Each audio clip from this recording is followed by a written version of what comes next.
There is a version of you that says yes to everything, and it is quietly destroying how people see you. Not because kindness is wrong, but because the world does not value what it can get for free.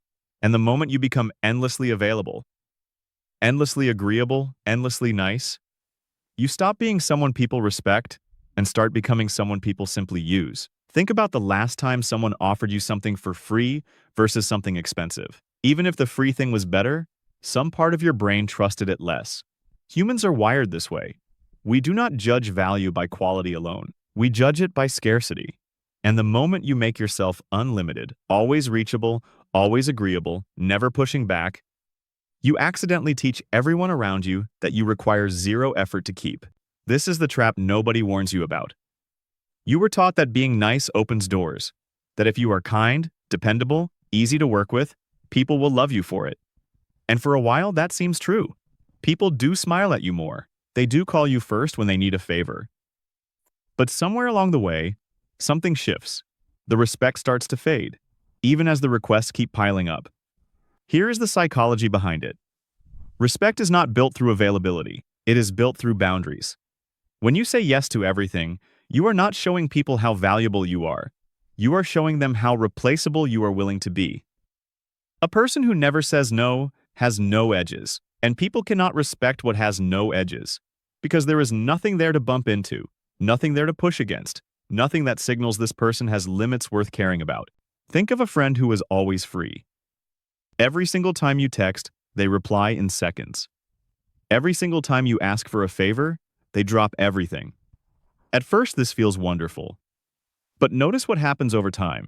You stop planning around them. You stop being careful with their time because you know it costs you nothing to take it. Compare that to a friend who is genuinely busy, who sometimes takes a day to reply, who occasionally says, "Not this week." Strangely, you value that person's time more. You think twice before asking. You feel a small flicker of gratitude when they do say yes. That flicker is respect. And it only exists because they prove their time has a limit. This is not a coincidence. It is a well-documented pattern in how humans assign value. Scarcity signals worth.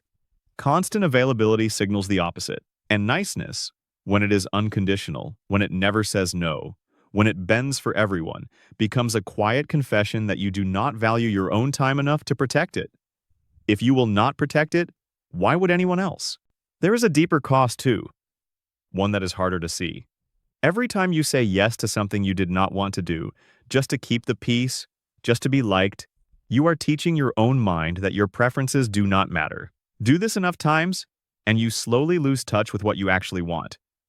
You become so tuned to everyone else's needs that your own voice goes quiet. People sense this too. They may not be able to name it, but they can feel when someone has no center, no core opinion, no real presence. And whether we admit it or not, we are drawn to people who stand for something, not people who simply agree with whatever we say. Watch how this plays out in a workplace. There are two employees. One says yes to every extra task, stays late without being asked, never pushes back on unreasonable deadlines.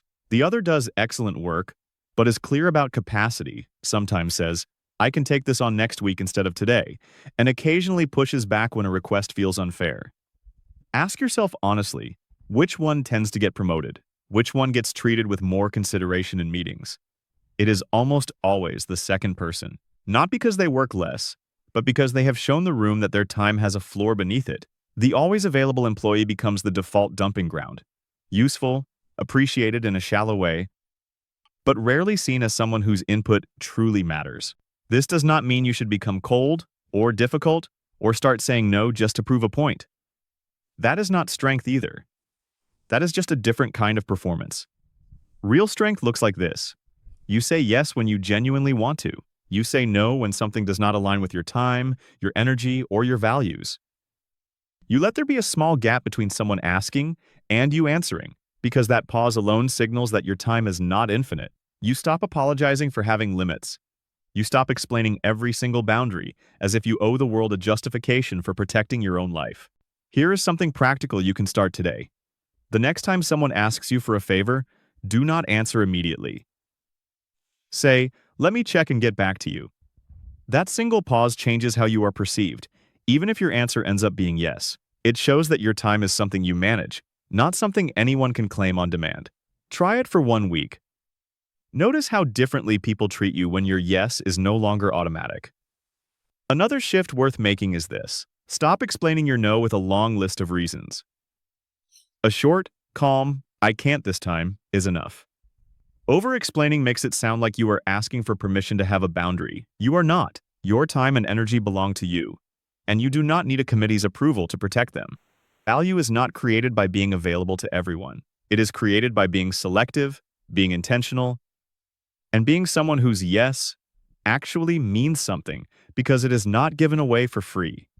The people who respect you the most in life are rarely the ones you said yes to every single time. They are the ones who watched you protect your boundaries and still chose to stay. So today, notice where you have been endlessly nice out of fear rather than genuine choice. Pick one place to start setting a boundary, even a small one. Your value was never in how much you could give away. It was always in what you were willing to protect. If this made you rethink how you show up for people, hit like and subscribe for more videos like this one. And here's a question worth sitting with. Where in your life have you been available out of fear instead of genuine desire?